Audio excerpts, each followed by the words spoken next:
आज की हमारी कहानी है दो मैसिव वॉरशिप्स की, एक ब्रिटिश और एक जर्मन।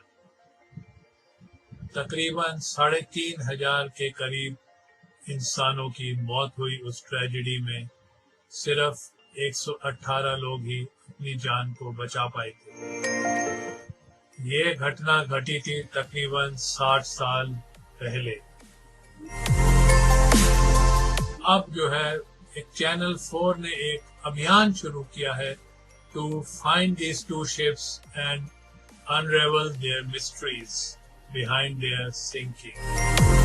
नमस्कार दोस्तों, मैं हूं आपका दोस्त, आपका होस्ट भामरी, लेकर के आया हूं एक नया एपिसोड आपके फेवरेट शो दुर्घटनाएं डिजास्टर्स का।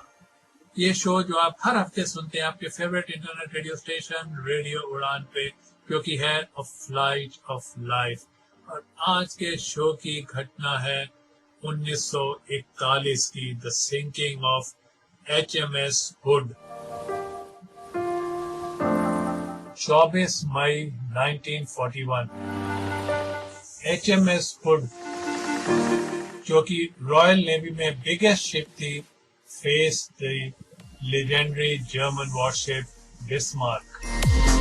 Their encounter was one of the last large battleship confrontations. The witnesses were aghast to see the scale of the destruction. जो पास में शिप्स थी उनके कैप्टन्स को ये हिदायत दी गई थी कि वो जो भी देख रहे हैं उसको स्केच करें। HMS Hood, the master of the seas, was hit by the German battleship Bismarck. और कुछ ही समय के बाद HMS Hood was hit by a mighty explosion 600 feet high. और वो सिर्फ 2 मिनट के अंदर डूब गई। जितनी भी लड़ाइयाँ हुई होंगी एट सी पे, it was the most charismatic sinking of a ship. और उसका loss it rock the British people, British लोगों को हिला के रख दिया, क्योंकि HMS हुड कोई भी साधारण शिप नहीं थी। The Hood was the most loved of all the ships in the Navy. She'd shown the flag round the world, and she was the biggest ship and the most beautiful ship in the Navy. See, the Hood was an icon, with an awful modern word, an icon. The Hood was the mighty Hood, she was called, and the idea of the Hood being vaporized in about 2.5 minutes was ghastly. HMS Hood was a household name for 20 years, लेकिन अब वो सिर्फ एक याददाश्त बन के रह गई। लेकिन कुछ लोगों के लिए इस जहाज का डूबना कभी भी भुलाया नहीं जा सकता। The sinking of the HMS Hood will never be forgotten by some people. और जब इस घटना की एनिवर्सरी होती है तो ब्रिटेन के हैम्पशायर में एक चर्च में, लिटिल नॉर्मन चर्च में, लोग मिलते हैं। वो सेलर जो इन्होंने उस जहाज पे सवार की थी और फैमिली मेंबर्स और लव्ड वंस, उन लोगों के जिन्होंने इस हादसे में अपनी जान गंवाई थी, वो सब मिलते हैं इस चर्च में और याद करते हैं HMS हुड और उसकी सिंकिंग। उन्हीं लोगों में शामिल हैं टेड ब्रिक्स, जो 1418 क्रूमैन सवार थे उस जहाज HMS हुड में। उसमें से सिर्फ 3 ही बच पाए थे, जबकि समुद्र के अंदर आखिरी बार डुबकी मारी थी इस जहाज ने। उनमें से भी केवल टेड ही जिंदा है आज। They shall grow not old, as we that are left grow old. Age shall not weary them, nor the years condemn. At the going down of the sun and in the morning, we will remember them.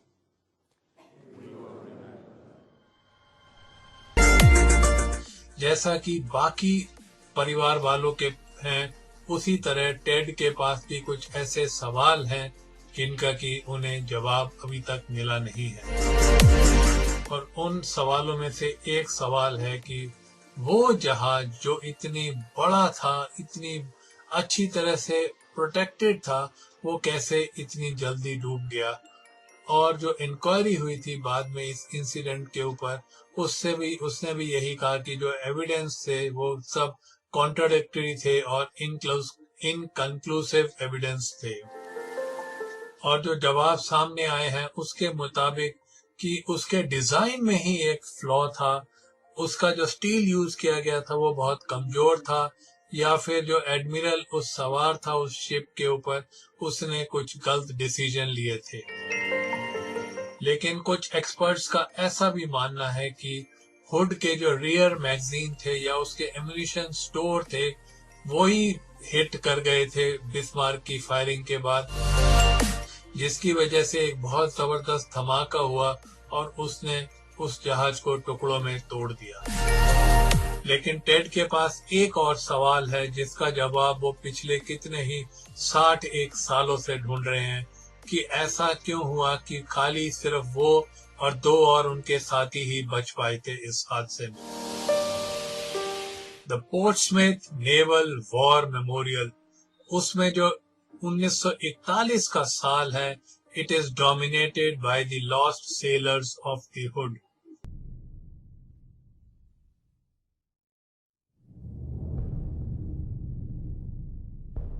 I can see it.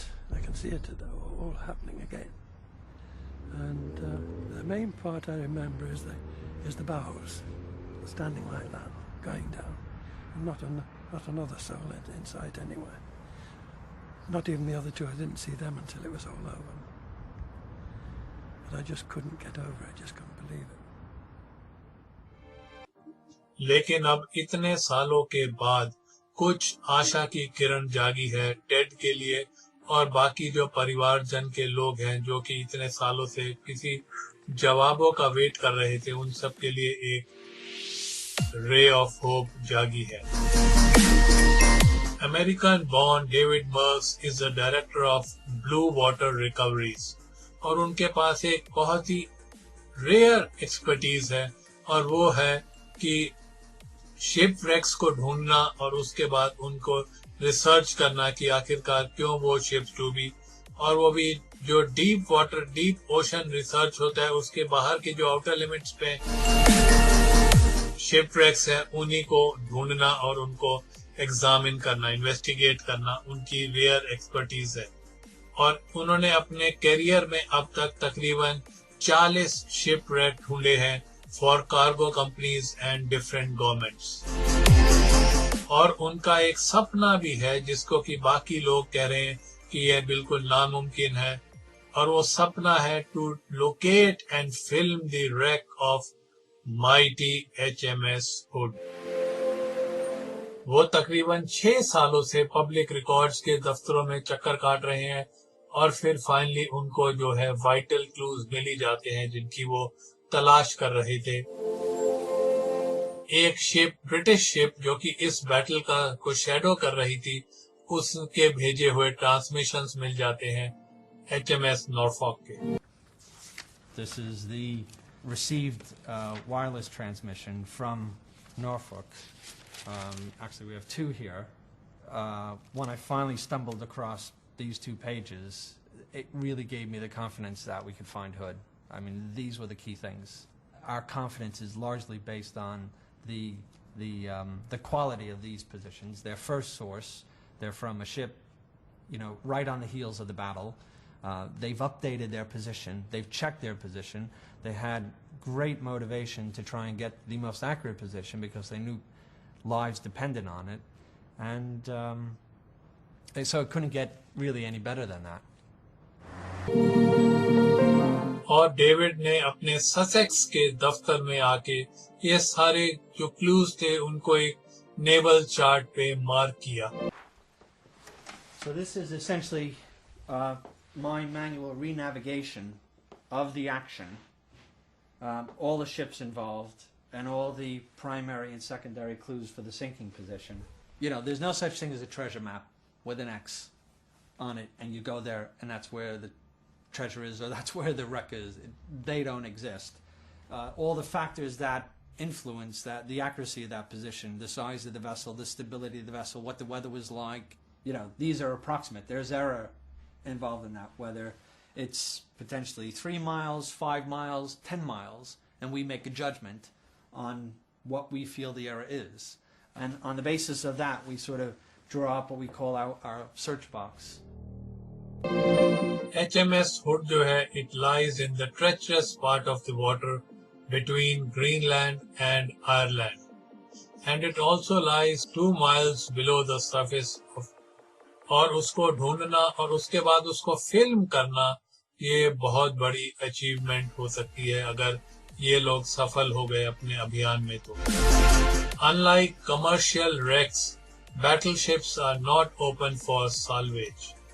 और काफी negotiations के बाद David को finally British government से permission मिल गई to film the HMS Hood. Permission के अलावा उन्हें आशीर्वाद भी चाहिए उन सब परिवारजन का जिनके की इस हादसे में सगे संबंधी मारे गए थे। I've always said if the HMS Hood Association or Ted Briggs were unhappy with our plans and said, you know, we don't want you to do this, we would stop immediately. But you know, hopefully this will make sure that the memory of Hood and all those people who were lost on her is never forgotten. I have to say I'm very pleased to be here again 6 years later from the first time I was invited to this reunion dinner. And so I'm very pleased to be here to say that this year we will mount an expedition to locate Hood and to film her. Like quite a few people, I thought, no, she's a war grave and she should be treated as such.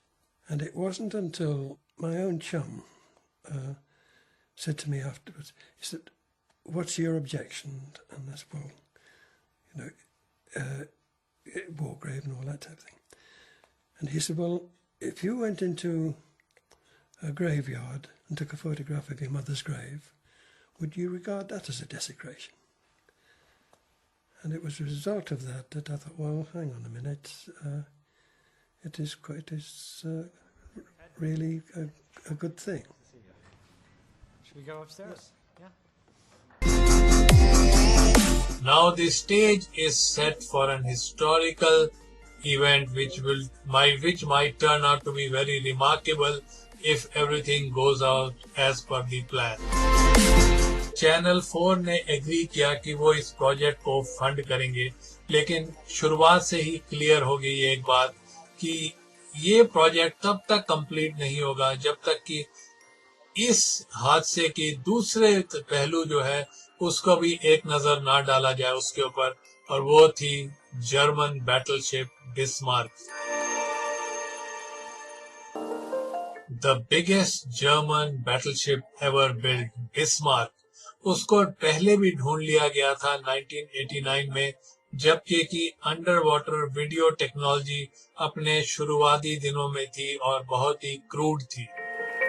लेकिन उस जहाज को फिर से ढूंढ पाना बहुत ही मुश्किल काम होगा, क्योंकि जो ओरिजिनल एक्सपीडिशन था उसने भी तकरीबन 2 साल लिए थे बिस्मार्क को ढूंढने में, और उन्होंने उस जहाज की लोकेशन जो है सीक्रेट रखी थी।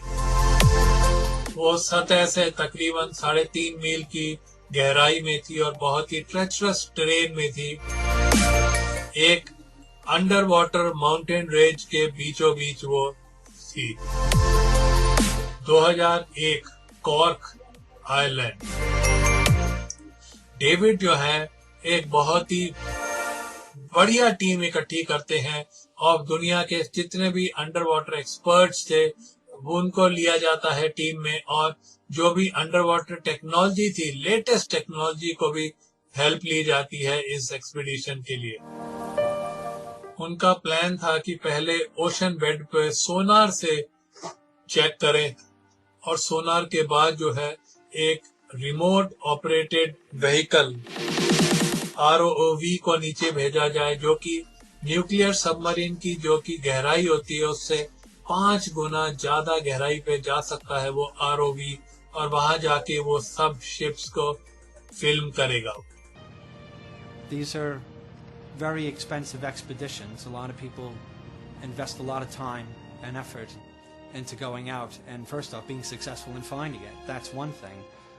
I can sit here today and say I have a fantastic track record and be very confident in finding it, but there is no guarantee to that. I can't put my hand on my heart and say it's actually going to happen. जो एक सपने की तरह शुरू हुआ था 6 साल पहले, वो अब हकीकत हो गया है। जैसे कि डेविड की जो रिसर्च शिप है द नॉर्थ होराइजन, वो समुद्र की तरफ बढ़ती है, विशाल काय नॉर्थ अटलांटिक की तरफ। ये तकरीबन 3000 मील की यात्रा है और उसका जो उद्देश्य है to film one of the last battle ships HMS Hood. मई 1941 बहुत ही बुरा टाइम था ग्रेट ब्रिटेन के लिए। पूरा का पूरा यूरोप जो था जर्मनी के अंडर कंट्रोल में था। अमेरिका अभी तक न्यूट्रल था और पर्ल हार्बर जो था कई महीनों दूर था। The citizens of London, Liverpool was suffering the worst nights ever. British only lifeline were the convoy ships which were coming from Canada and USA. लेकिन ये शिप जो लेके आती थी सामान और खाना, they were under constant attacks by the Germans. German U-boats and warship ने केवल अप्रैल के महीने में तकरीबन 7 लाख टन सामान को डुबो दिया था। Britain's lifeline hung in a balance. आज जो रिसर्च शिप है द नॉर्दर्न होराइजन, ठीक उसी नॉर्थ अटलांटिक शिपिंग लेन से होके गुजर रही है जहां पे कि बैटल ऑफ द अटलांटिक लड़ी गई थी सेकेंड वर्ल्ड वॉर के दौरान। उस शिप पे सवार हैं एक renowned naval historian doctor Eric Grove, जो कि वर्ल्ड वॉर II के एक्सपर्ट माने जाते हैं।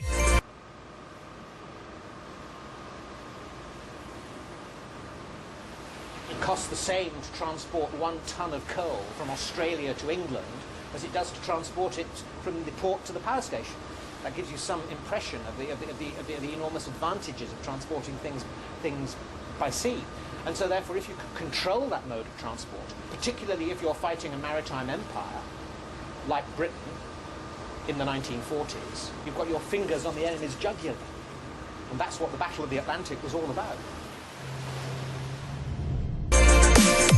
जब से सेकेंड वर्ल्ड वॉर शुरू हुआ था, ब्रिटेन जो थी बिस्मार्क को लेके बहुत ही घबराई हुई थी।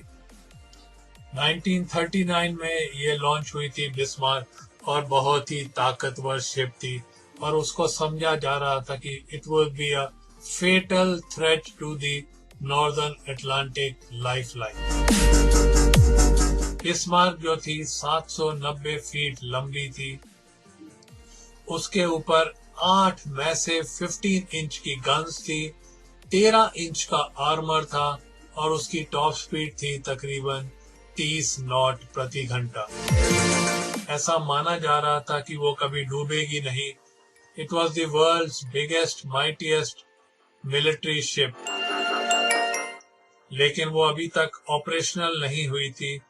दूसरी तरफ ब्रिटिश वॉच्ड एंड वेटेड, लेकिन 20 मई 1941 को ब्रिटिश के जो डर था वो एकदम सच हो गया। स्वीडन और नॉर्वे से आई इंटेलिजेंस रिपोर्ट्स ने ये बताया कि बिस्मार्क को देखा गया था अटलांटिक की तरफ बढ़ते हुए। उसको ढूंढना और रोकना बहुत जरूरी हो गया था। इतनी पावरफुल थी वो, इतनी अच्छी स्पीड पे चलती थी बिस्मार्क कि अगर वो शिपिंग लेन्स के पहुंच गई तो वहां पे जो मर्चेंट शिप्स हैं उनकी वो धज्जियां उड़ा देगी और रॉयल नेवी को रिस्पॉन्ड करने के लिए भी कर नहीं पाएगी उतनी जल्दी। ब्रिटेन जो था अब it went into a state of high alert. एक young British lieutenant, naval lieutenant, जिसने की पार्ट लिया था बिस्मार्क की परस्यू में, पीछा करने में, वो थे broadcaster Kennedy. I mean, the Bismarck was a wonderful ship, absolutely wonderful. I mean, majestic in her appearance, threatening, menacing, powerful, enormously powerful, but with these wonderful lines. And she was the best, biggest, and most wonderful ship I've ever seen. And I think most people who saw her thought of that as well.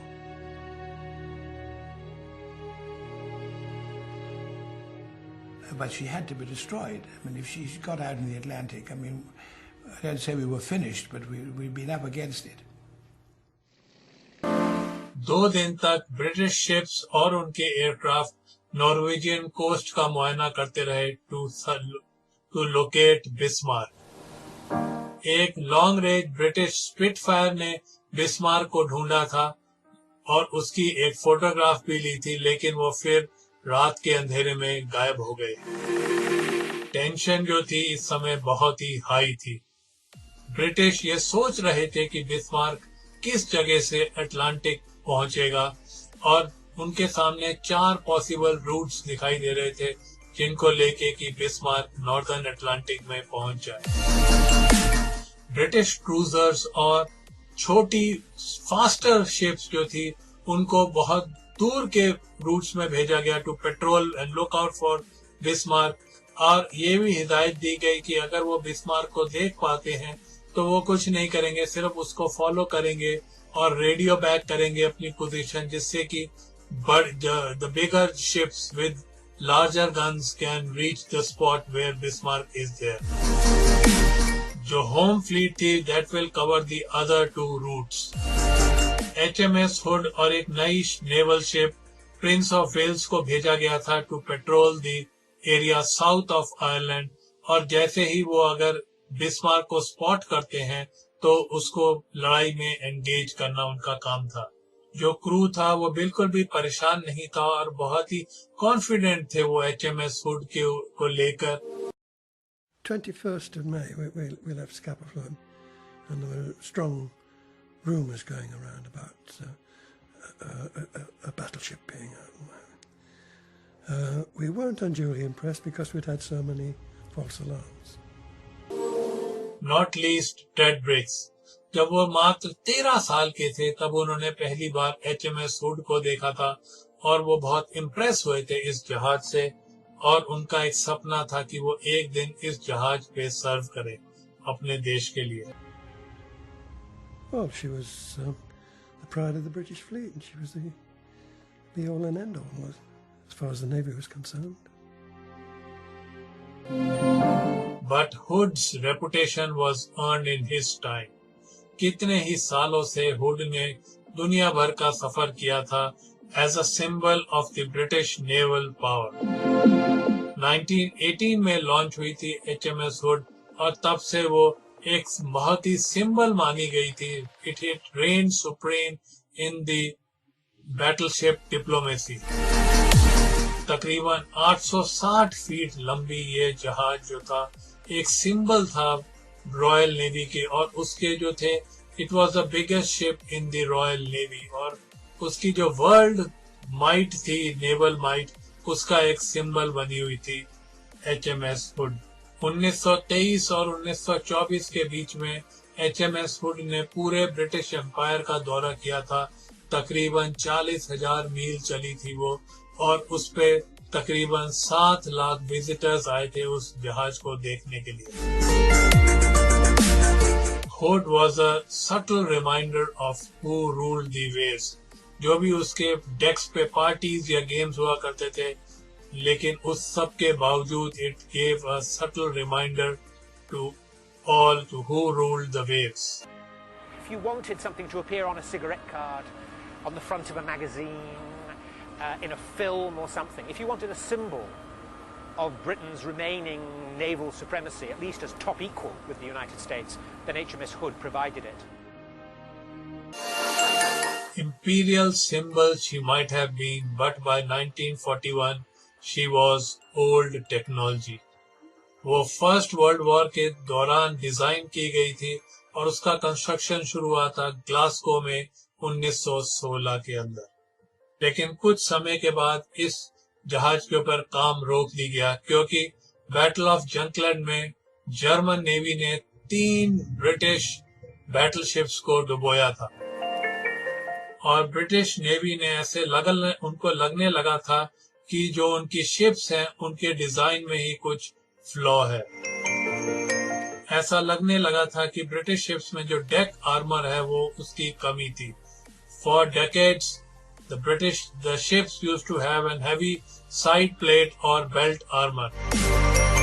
और जैसे time के साथ बीत रहा था gunners had become more powerful और जो गोला थे वो काफी डिस्टेंस की दूरी पे फेंका जा सकता था, तो अब जो थे बॉम्ब जो थे ऊपर से हाइट से नीचे फेंके जा रहे थे।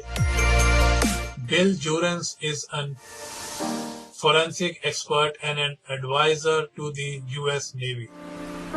और वो नॉर्दर्न होराइजन पे स्थित रहते हुए वो बताते हैं कि क्यों शिप्स जो थी काफी घबराए हुए लोग थे जो बॉम्ब्स ऊपर की तरफ से नीचे गिरते थे। Plunging fire is anything that is going down steeply enough so that it's not really intercepting any of the belt armor before it hits the decks. That's the stuff that's dangerous because that goes right through into the magazine areas and right through into the engineering spaces. Hood को फिर से redesign किया गया था जल्दी से, लेकिन उसके सिर्फ आगे वाले पोर्शन को ही डेक आर्मर दिया गया था to keep the weight down. Intention थी कि उसको फिर से रीफिट किया जा सके जिससे कि पिछला भाग को भी वो स्ट्रेंथन कर पाए, खासकर वो इलाके जो पिछले एमिनिशन मैगजीन्स के ऊपर के जो पार्ट था उसको रीस्ट्रेंथन करा जाए। और उसके इतने डिप्लोमेटिक गुडविल मिशंस के बाद कोई ऐसा राइट टाइम आया ही नहीं उसके लिए कि जब उसको रीफिट किया जा सके। Hood and Prince of Wales slip towards the south side of Iceland in order to be ready to engage Bismarck at any time. Hood पे सवार थे एडमिरल हॉलैंड, जिनका की ऑर्डर था कि जल्दी से जल्दी वो एनिमी शिप्स के करीब आए। क्लोज रेंज में जो एनिमी शेल्स थे वो उसके साइड आर्मर को हिट कर रहे थे, लेकिन हॉलैंड ये जानते थे कि उन्हें हर हालत में वीकर अपर आर्मर को बचाना है फ्रॉम दीज प्लंजिंग शेल्स। लेकिन क्या हुड करीब पहुंच पाएगा? शाम के 7:22 पे शुक्रवार 23 मई 1941 को able seaman mules aboard the British cruiser HMS Suffolk got the shock of his life, और उसके थोड़ी देर बाद ही सफॉक की सिस्टर शिप HMS नॉरफॉक्स ने ये ट्रांसमिशन मैसेज अपने वापस फील्ड पे भेजा। बिस्मार्क को देख लिया गया था बाय एबल सीमैन न्यूज में, followed by the German cruiser Prinz of.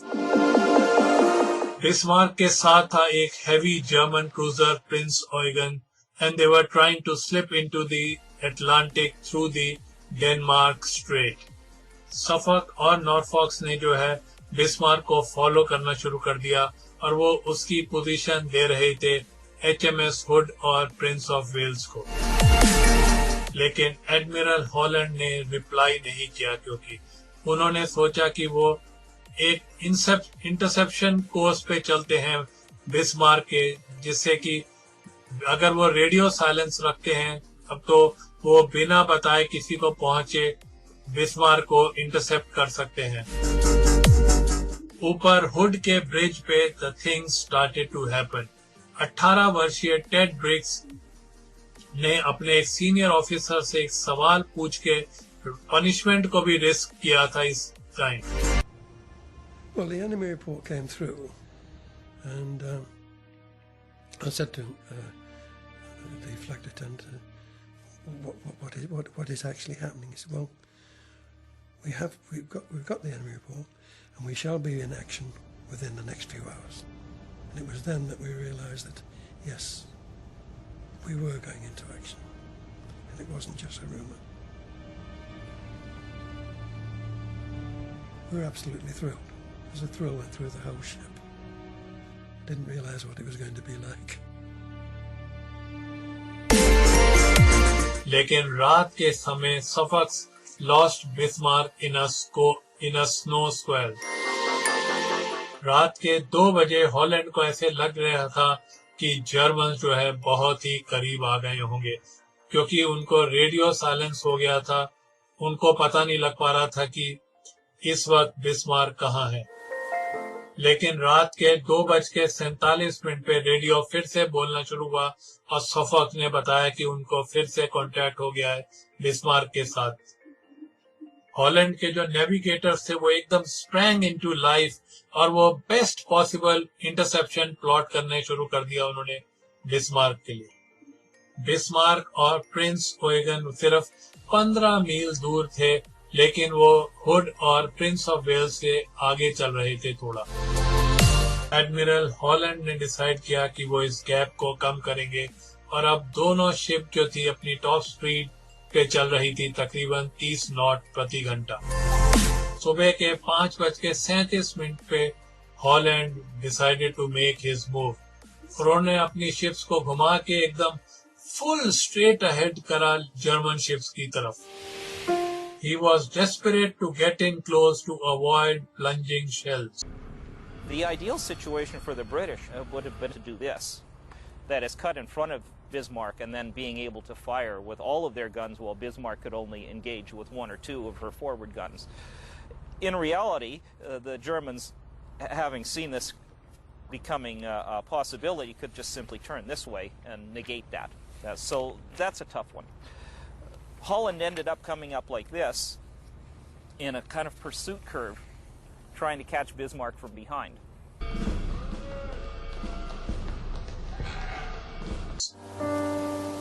सुबह के 5:53 पे the British started firing. But since they were trying to get in close, the British ships were dashing straight to the Germans.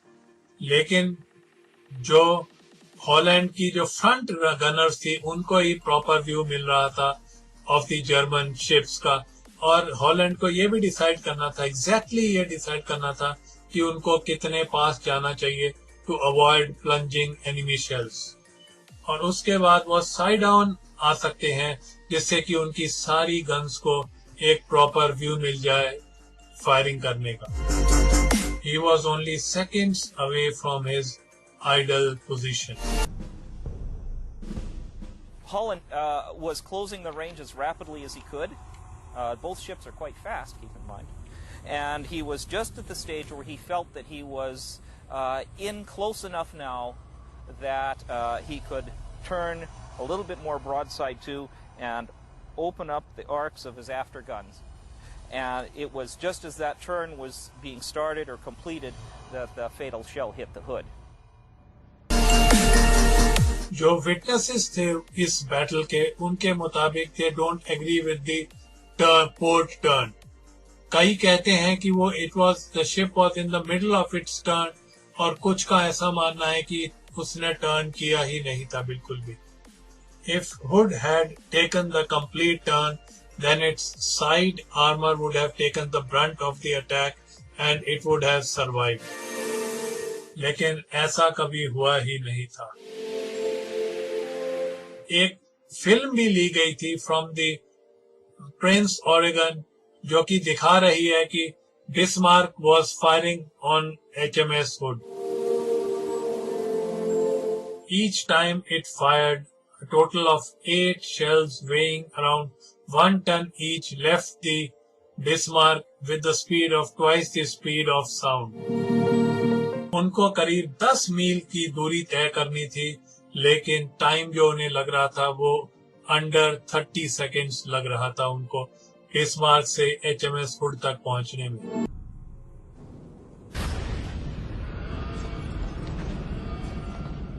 It was as we turned at the last salvo hit.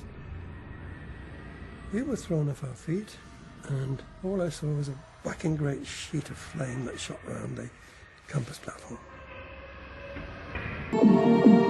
और जो witnesses के मुताबिक जहां पे बम गिर रहे थे वो it was towards the back half of the deck, exactly वही एरिया जो कि अंडर आर्मर्ड था. Immediately the hood began to sink. People started to get out towards the starboard door of the compass platform. It was as I got there, Commander Warren, the navigating officer, stood to one side and a polite little gesture just like that.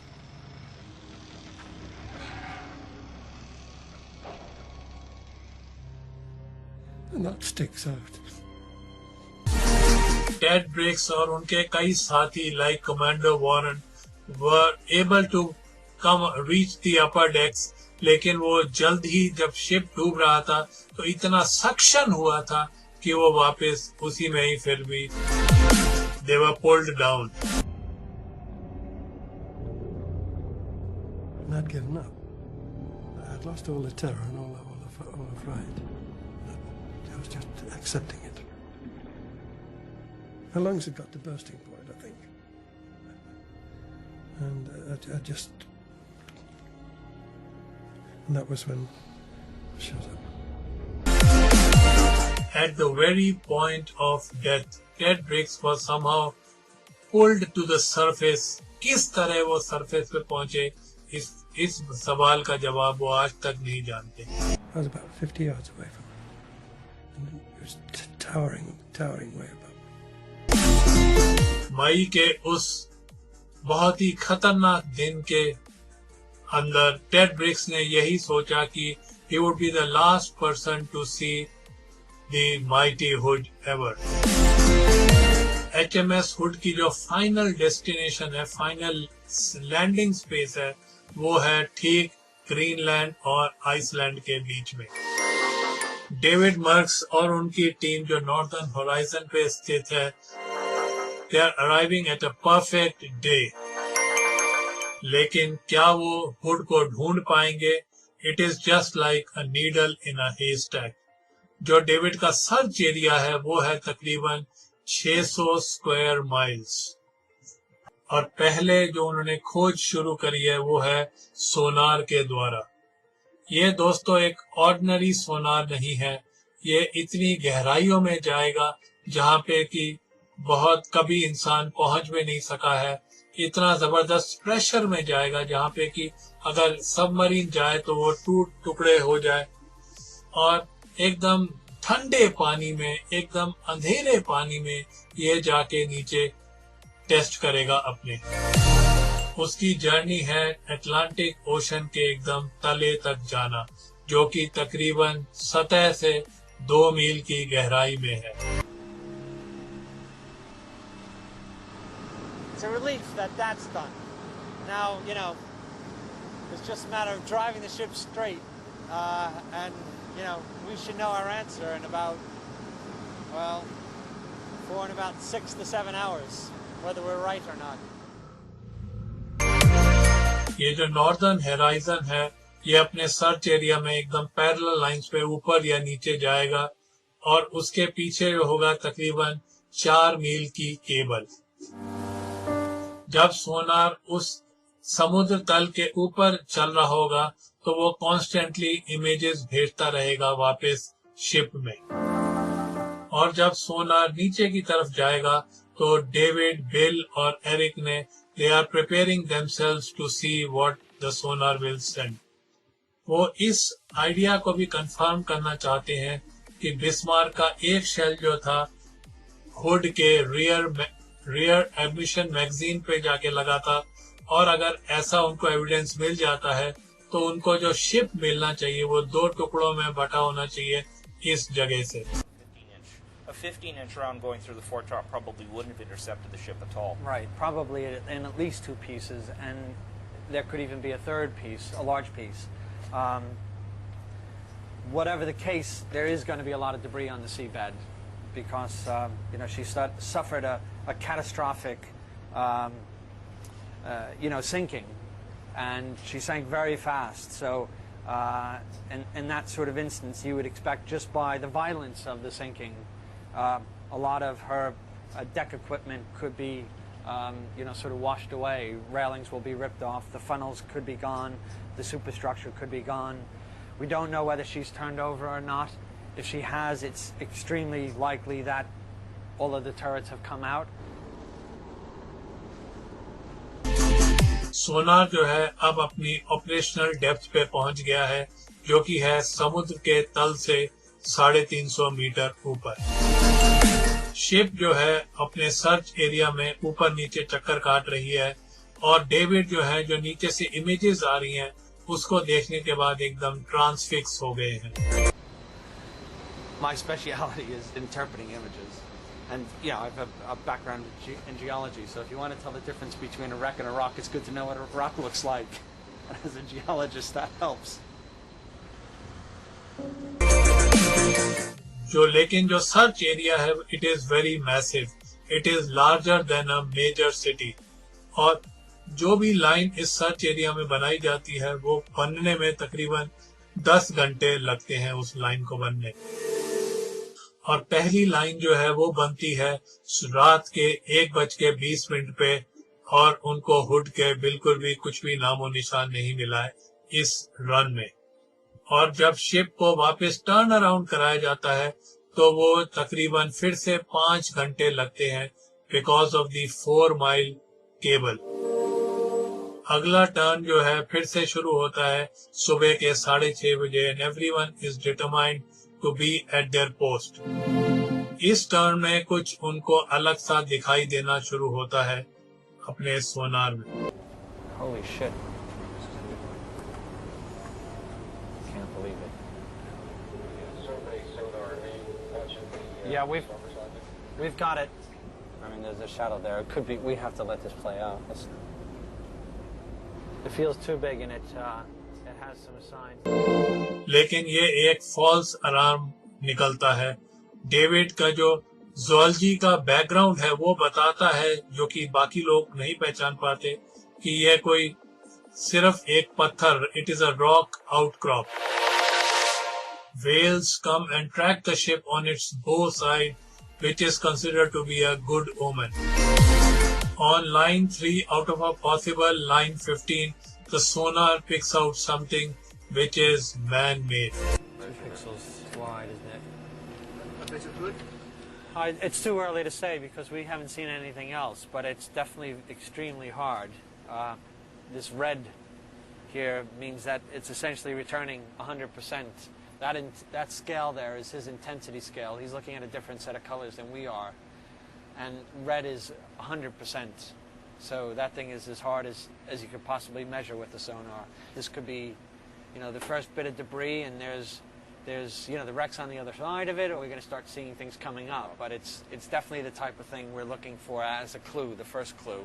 But it's not the hull or anything like that. It also could be just an isolated piece of man-made debris or a rock that's fooling us. But it looks a bit more like the real thing. It does. The ship turns and starts line 4. इसमें फिर से 14 घंटे बीत जाते हैं। कोई भी अपना सोने को जाने को तैयार नहीं है क्रू में से। That's a piece of something. I think this is it. 2 pieces. Here's the second one coming with a shadow. Right down the middle.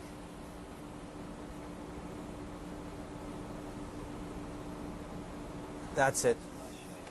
That's hood.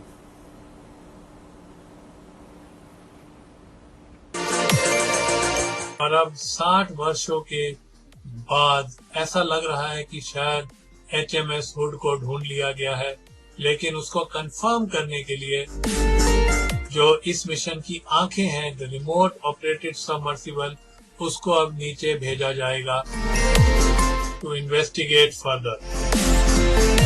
Until then, the celebrations are on hold. Don't know what to do with myself now. I'll have a drink of water, I think.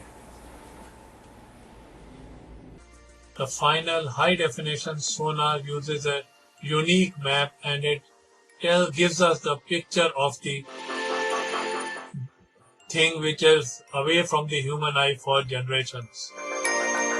वो 2 नहीं 4 बड़े टुकड़े बताता है और काफी छोटे में दुनिया भर के छोटे टुकड़े बताता है, और वो जो एरिया एक कवर कर रहा है ये टुकड़े, वो है तकरीबन 2 माइल का एरिया। जो सबसे बड़ा टुकड़ा है वो ऐसा लगता है कि हुड का हल है, और जब इमेजेस को कंप्यूटर में देखते हैं डेविड, तो ऐसा उनको ज्ञात होता है कि शायद शिप जो है साइड से लेटा हुआ है, और वो उसकी ब्यूटी नहीं देख पाएंगे जैसा कि वो जहाज था किसी जमाने में। The Magellan ROV is an ultra deep sea remote control submersible. Yeah, it's a bit worrying because the breadth of the vessel out here would be about 33 meters, and at best we're measuring that target about half that, and it could be that what we're seeing, that measurement across the target face there, is this measurement here, which would be closer to that. So I think we have to be prepared for that, unfortunately, which would be a bit of a disappointment, because we wanted to find her, upright, proud and defiant to the end. Which has state-of-the-art, high-powered video cameras and lots of lights. और उसको connect करती है depressor से एक 100 foot long cable, जो कि आप कह सकते हैं एक अम्बिकल कॉर्ड भी है, और इस डिप्रेसर में सारा बैकअप सपोर्ट सिस्टम उस ROV का इसी के अंदर है। और ये पूरा यूनिट जो है शिप के साथ अटैच है बाय 2 माइल स्टील केबल, जिसके अंदर है पावर और fibre optics. Okay, 810 on the bottom.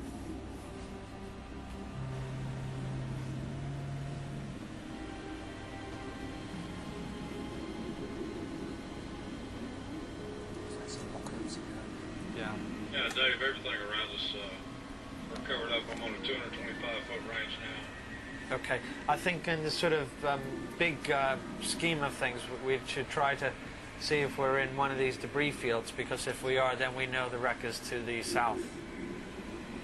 Yeah, roger that. I mean, just by looking at the sonar right now, we're in somebody's debris field. Yeah, okay. और ये नीचे जाने में लेता है तकरीबन 2.5 घंटे।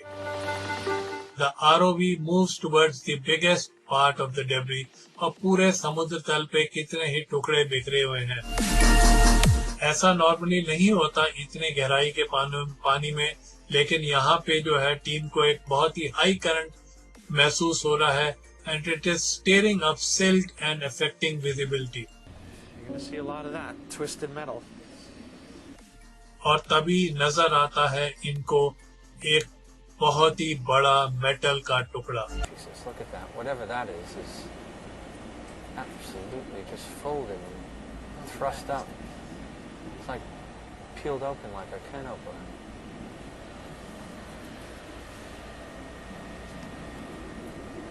That's the side of the ship. There it is. That's HMS Hood.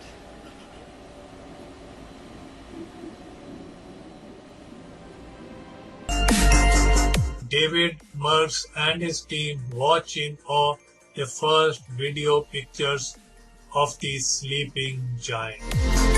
This is the former pride of the British Navy, HMS Hood.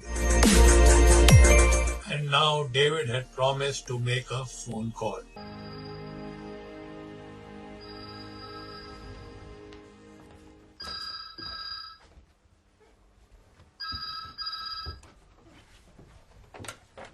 Hello? Yeah, Ted, can you hear me? It's David. David, hello, David, how are you? Everything's going very well, Ted. And I just thought you'd like to know I've just spent the last hour looking at pictures live from the seabed of your ship. Oh, God bless you. So we found her, Ted. Good. Well done. We're here looking at the ship, and we know what it means to a lot of people, but we certainly know what it means to you. So indeed, yes. All right, David. Thank you very much. all right, very good. Bye-bye. Bye-bye now. Bye-bye. Yep. He's done it well and truly.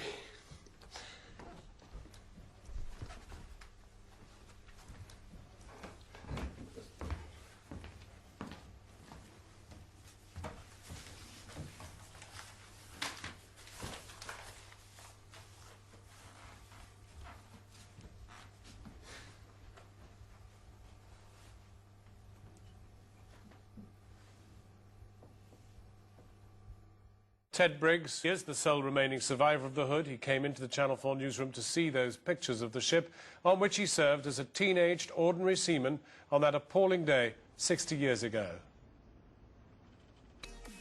Despite the emotions, Ted is soon caught up in the remarkable achievement of David's mission. Satellite द्वारा जो images ली जा रही थी ROV द्वारा वो वापस भेजी जाती हैं और ये इवेंट बहुत ही बड़ी बात है ब्रिटिश लोगों के लिए और अगले दिन ये इवेंट अखबार की हेडलाइंस भी बन जाता है और जब दुनिया को ये बात पता लगती है तब उसी दौरान टेड जो है अपना सूटकेस पैक करते हैं और निकल पड़ते हैं आइसलैंड के लिए और ये एक्सपीडिशन उन्हें फिर से वहां लेके जाएगा जहां ये सब शुरू हुआ था 60 साल पहले. What we're doing is, hopefully it's a great thing, but it's not an easy thing. The easy route would be for him to stay home in Fareham and have a look at the video pictures by himself. So I think what he's doing is a terribly brave thing.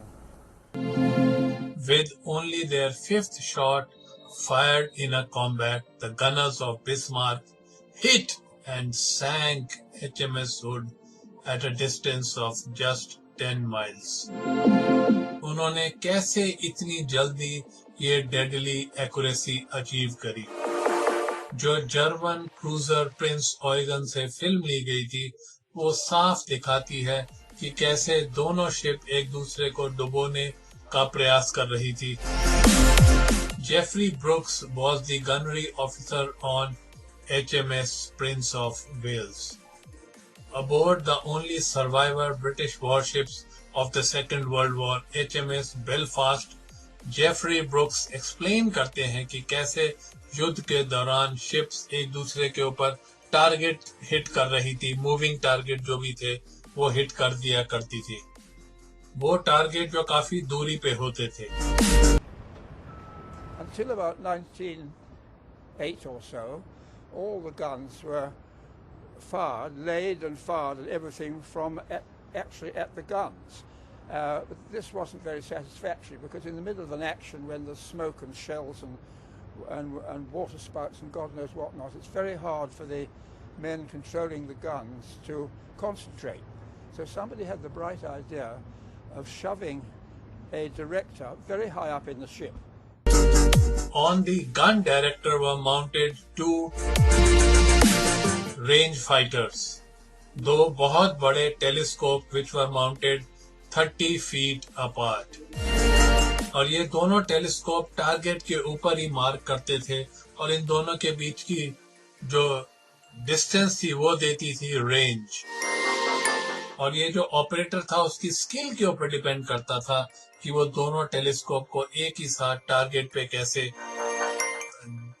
रख सके. Our own rangefinders were just the same as you have in, for instance, an old Leica camera. You saw a picture that you were looking at, and it was in 2 halves, and the top half was not immediately above the lower half. You could get them to coincide like that by twisting a knob at the side, and when you'd done it, you looked at a little window which is also worked by the knob, and it said range 080 or something, which is 8,000 yards. But getting the range of the target was only the first problem. In addition to of knowing the range to the target reasonably accurately, you had wind conditions to take into account, and temperatures, powder temperatures, gun elevation angles, wear of guns, all sorts of other things like that that would make your first couple of shots generally fall in a different place than one expected anyway. With all those variables, the Navy took to high resolution solution. उस जमाने का ये mechanical computer आप समझ सकते हैं. It was fed different data.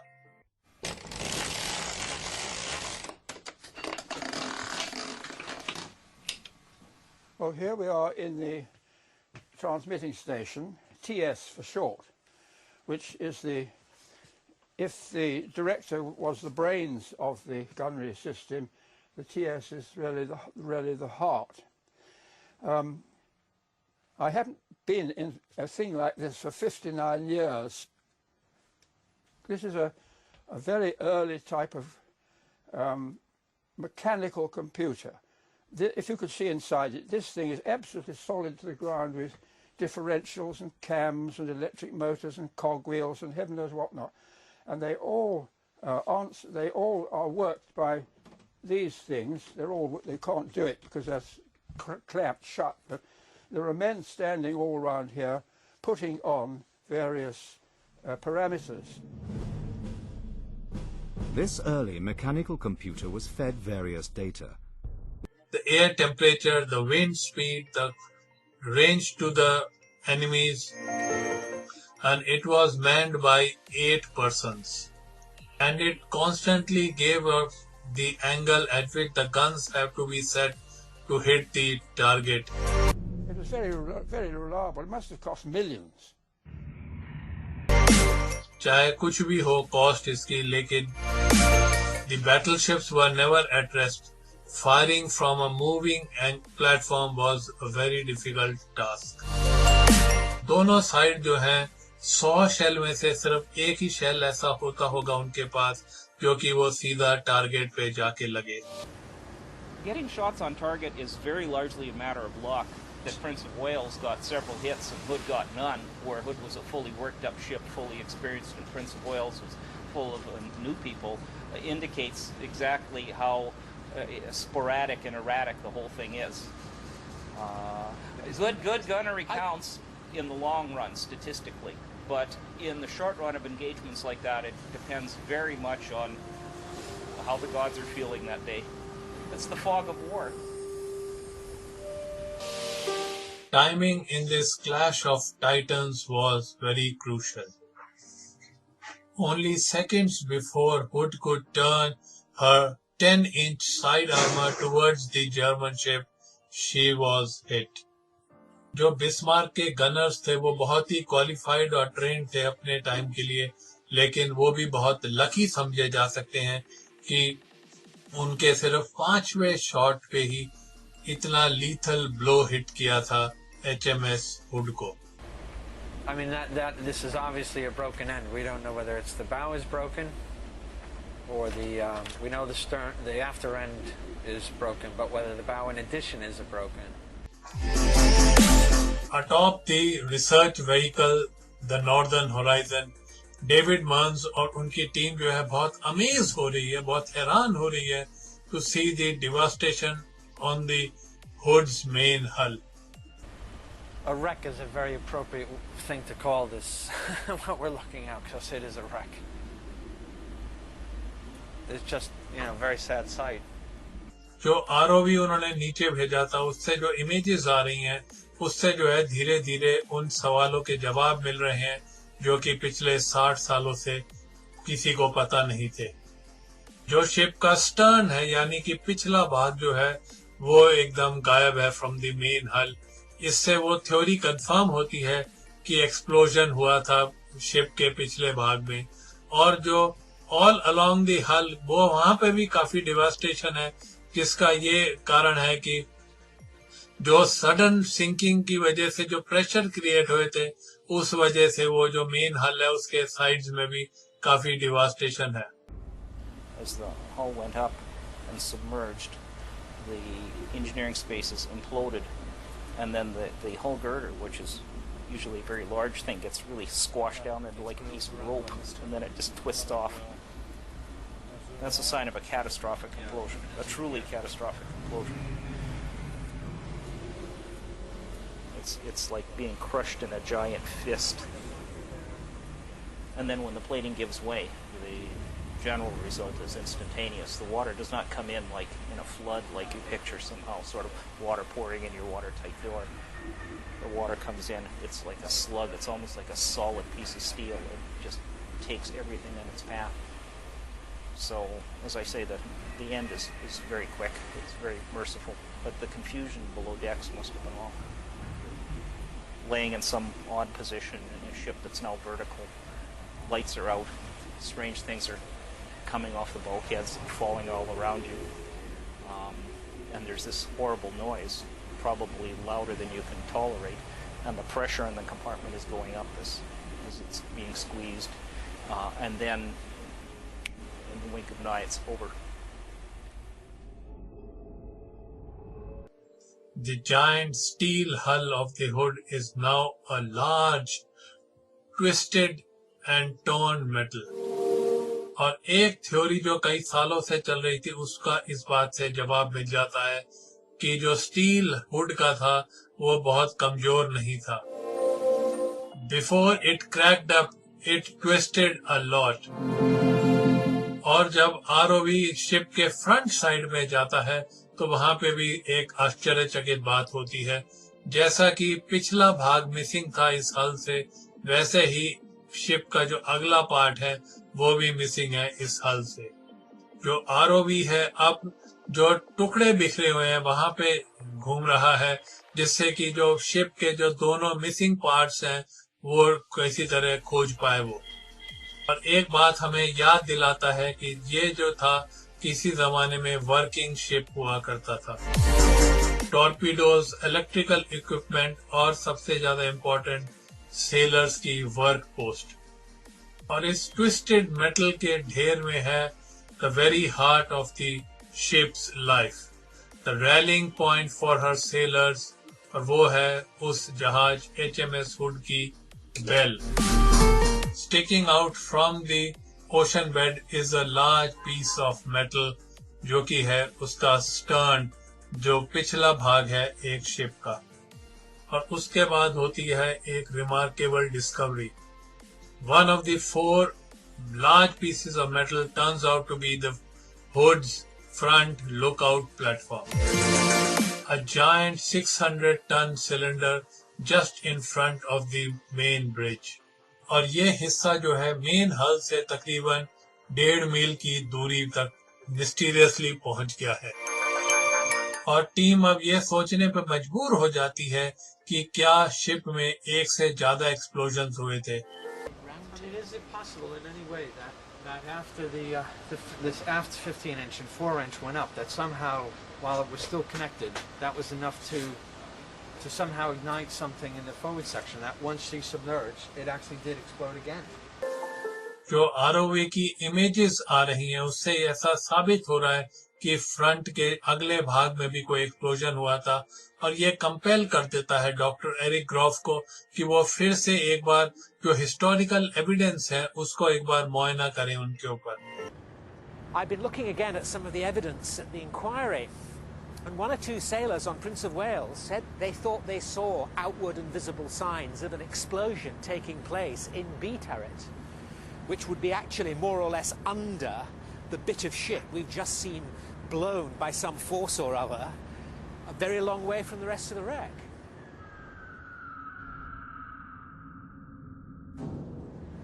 So I'm just beginning to think that perhaps that explosion, which seems almost certainly now to have begun in the after magazines, where there were over 100 tons of low explosive of cordite, seems to have vented forwards, coming upwards through the vents by the mainmast, through the engineering spaces, through the boiler rooms, and into B magazine. जो evidence सामने आ रहा है team के, उससे ऐसा ही प्रतीत होता है कि HMS हुड एक बार नहीं 2 बार ब्लू हुई.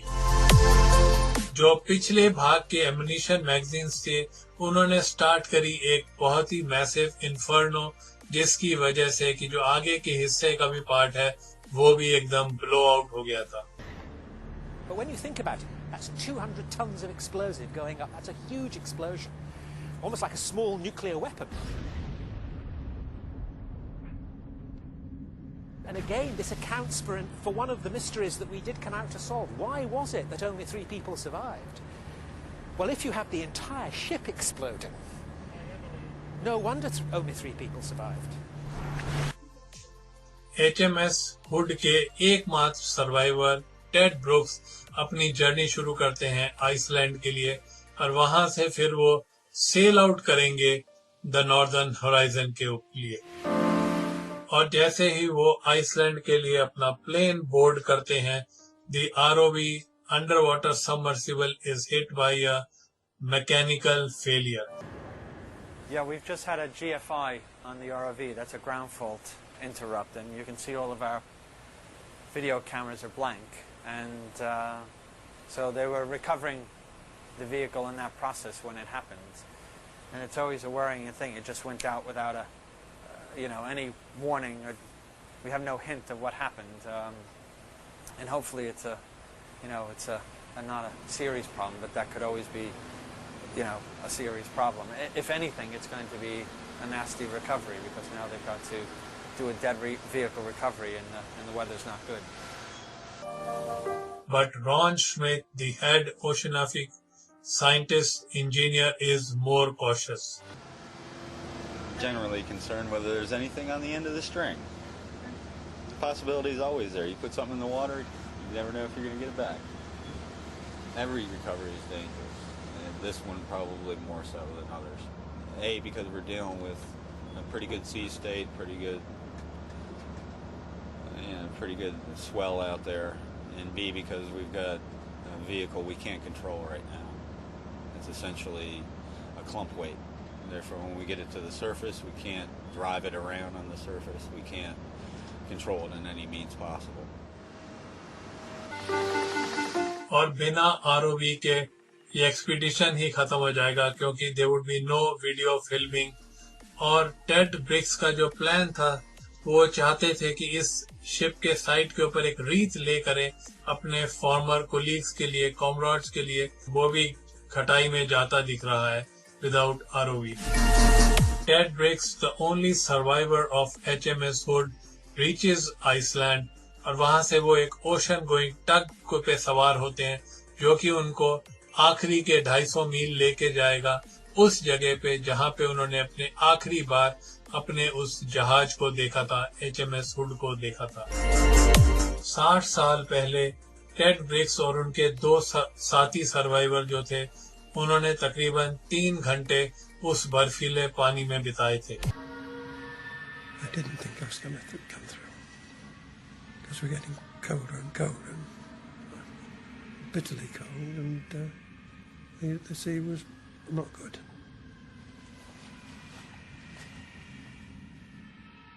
Dundas, who was sitting up on his raft, said, "There's a destroyer over there." And I managed to look up, and there was, I could see this H-27, and of course I knew they'd started going Electra, and we were splashing the water. I think it was the chief boatswain's mate. He threw a rope down, which I managed to catch hold of. And he called down and said, "Don't you let go of that." I think it was just reaction. "You bet your bloody life I won't." And by the time HMS Electra arrived, they were close to death due to hypothermia. They were also kept in engine boiler from the hood, जिसने उन्हें गर्म रखा होगा और मरने से बचाया होगा। Let's get about 30-40 feet on deck, Troy. Big set.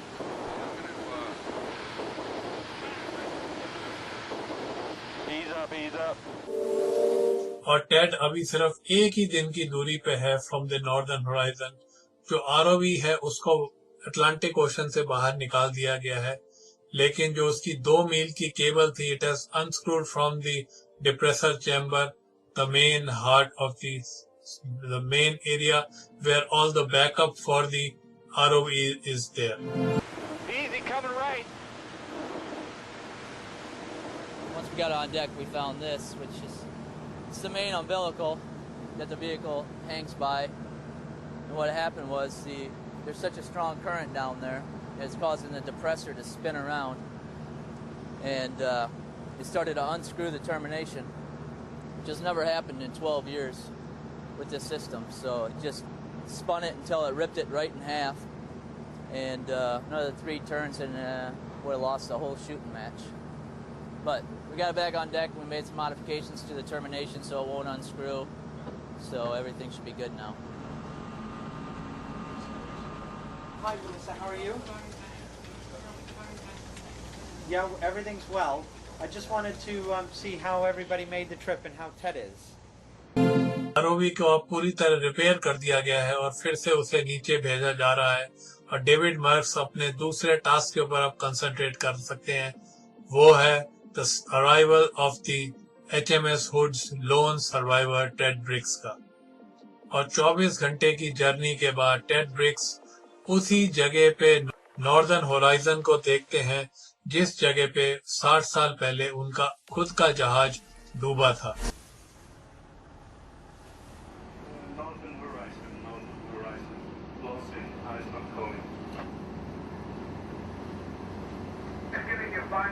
Good morning again, Christian.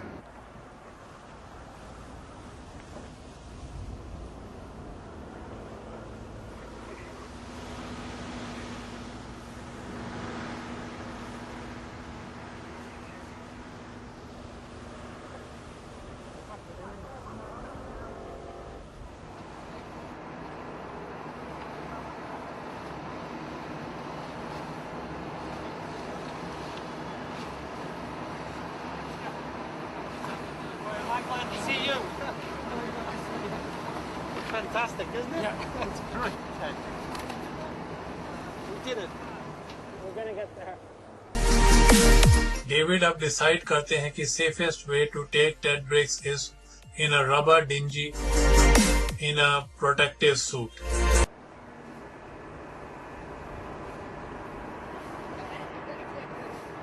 Take me to your leader.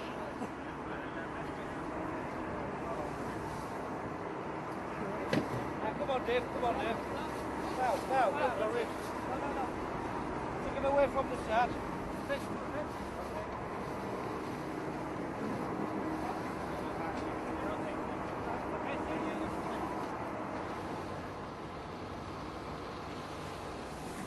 He's a big lad. Yeah. Okay. Ted. और जब Ted Briggs finally Northern Horizon पे आ जाते हैं तो डेविड उनको अपने पुराने शिप के फोटोग्राफ्स दिखाता है. जो इमेजेस ROV ने भेजे थे वो दिखाता है. The ROV had a very successful last day. HMS hood की बहुत सारी पिक्चर्स हैं अभी और हर एक का पिक्चर एक अपनी अलग ही कहानी सुनाती है. Completely ripped off from the main hull is the back end of the ship which had the massive propellers. और ठीक उसी के नीचे हैं rudders जो कि permanently set हैं for the turn to the port side. कितने लोगों ने इतने सालों में डाउट किया था कि एडमिरल हॉलैंड ने ये टर्न लिया ही नहीं था, लेकिन ये जो पिक्चर्स आई ROV से उसने प्रूव कर दिया है कि कैप्टन हॉलैंड ने एक सही डिसीजन लिया था और वो टर्न उनके शिप को बचा सकता था अगर वो पूरा ले लिया गया होता. कैप्टन हॉलैंड को उस टाइम कुछ कितने ही अनलकी फ्यू सेकंड्स मिल गए थे जिसने कि उनके जहाज को एकदम पानी में इतनी जल्दी डुबो दिया था. इसी के साथ ही टीम को एक और पीस मिला जिसने कि प्रूव कर दिया कि जो शिप था, जैसे कि आई विटनेसेस ने कहा था कि वो 2 हिस्सों में टूट गया था, ऐसा नहीं हुआ था. उनको एक सिंगल पीस मिला है तकरीबन 100 फीट लंबा ऑफ द बाउ of the ship. The anchor chains stream out. So that's the bow. That is on her side. When I first saw it, I thought, that can't be the bow. And Yeah. then it so obviously is. Yeah. Now this is where we would like to lay the plaque. Yes. Are you happy with that? I would agree with that, yes. Okay.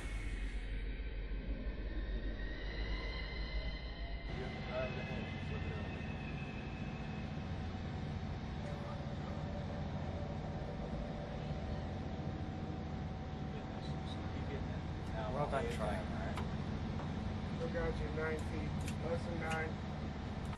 ROV जो है दोस्तों उसको अब set किया जा रहा है to carry a bronze plaque. जो जिन लोगों ने इस जहाज पे अपनी जान खोई उनकी याद में ये ब्रॉन्ज प्लैक नीचे की तरफ भेजा जा रहा है और टेड ब्रिग्स जो है वो बटन दबा के ये क्लॉज को रिलीज करेंगे जिससे कि आरओवी जो है वो नीचे वो ब्रॉन्ज प्लैक रख सके। Ted Briggs will release the claw to lay it. Hold that. Well done, Troy. Okay. You want to release there? And this bottom button, please press that. Push ahead. Very nice. All right. Arm up, Ron. Ted, on behalf of Oceaneering and the Magellan Deepwater ROV crew, it's an honor to place this plaque in memory of those sailors. Thank you very much, gentlemen.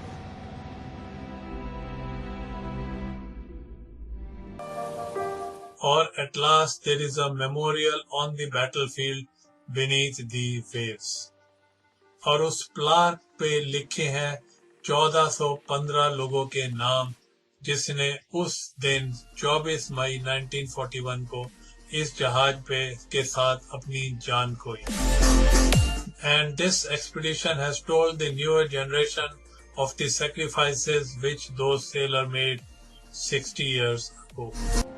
So important because for years I've lived with it as a dreadful memory, and now it's something I can look back on with pride. A ghostly day. तकरीबन 20 साल से HMS hood ने उन लहरों पे राज किया था। Her very existence was a feat of remarkable engineering, never to be repeated again. And her loss told the British people that the days of big battleships were coming to be over. The celebrations on the Bismarck would be short-lived. The British wanted revenge. HMS hood के डूबने के सिर्फ 2 घंटे के अंदर अंदर British एडमिरली ने एक ऑर्डर जारी किया। हर एक ब्रिटिश शिप, वॉरशिप और उसके प्लेन जो भी स्ट्राइकिंग डिस्टेंस में थे उनको ऑर्डर दिए गए टू सिंक द बिस्मार्क। तो दोस्तों इसी के साथ खत्म होता है हमारा आज का एपिसोड आपके फेवरेट शो दुर्घटनाएं डिजास्टर्स का। ये शो जो आप हर हफ्ते सुनते हैं आपके favourite internet radio station radio उड़ान पे जो कि है अ फ्लाइट ऑफ लाइफ। और आज के शो में हमने चर्चा करी 24 मई 1941 की एक घटना the sinking of HMS Hood. अगर आपको मेरा शो पसंद आता है या आप उसके रिगार्ड में कोई फीडबैक देना चाहते हैं तो आप मेरी मेल आईडी पे मेल सेंड कर सकते हैं। मेरी मेल आईडी है bhambri.r@gmail.com। तो दीजिए इजाजत मुझे यानी कि आपके दोस्त आपके होस्ट भामरी को समेटने की आज का शो। मिलूंगा मैं आपसे अगले हफ्ते ठीक इसी दिन ठीक इसी समय और ठीक इसी इंटरनेट रेडियो स्टेशन पे जो कि है रेडियो उड़ान अ फ्लाइट ऑफ लाइफ। तो नमस्कार, शुभ रात्रि, शब खैर, गुड नाइट, गॉड ब्लेस।